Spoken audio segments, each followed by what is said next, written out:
ఏ మహిళలైతే కడుపు మంటకి గురై వేశ్యల రాజధాని అని ఎలా అయితే వాళ్ళకు అవమానం కలిగించినట్టు భావించి ఎంతమంది అయితే ఉద్యమించారో వాళ్ళ మీద ద్వేషం చిమ్ముతూ సజ్జల గారు చేసిన వ్యాఖ్యలు వారు పిశాచులని రాక్షసుల్లాగా ప్రవర్తిస్తున్నారని ఇంకా చాలా నీచంగా సంకర జాతి అని చాలా నీచంగా మాట్లాడడం జరిగింది. వాటిని కూడా కాంగ్రెస్ పార్టీ ఖండిస్తుంది.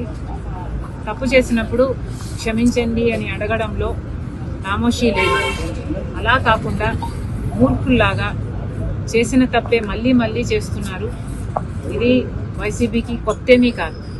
ఇదే సజ్జల గారు, ఇదే సజ్జల రామకృష్ణ రెడ్డి కొడుకు కూడా భార్గవ గారు కూడా నన్ను కూడా వదిలిపెట్టకుండా నా మీద కూడా ఒక సైన్యం సోషల్ మీడియా వేదికగా పనిచేశారు. రాజశేఖర రెడ్డి బిడ్డనని చూడలేదు, ఒక మహిళనని చూడలేదు, ఒక తల్లినని చూడలేదు. చాలా కించపరిచిన సందర్భాలు అనేకం. జగన్మోహన్ రెడ్డి గారు ఊత పదంలా చెప్తుంటారు, నా అక్క చెల్లెలు అని. మరి అలాంటప్పుడు జగన్మోహన్ రెడ్డి గారు ఆలోచన చేసుకోవాలి, వైసీపీ పార్టీ ఆలోచన చేసుకోవాలి. మీ సొంత అక్క చెల్లెలకి మర్యాద లేదు.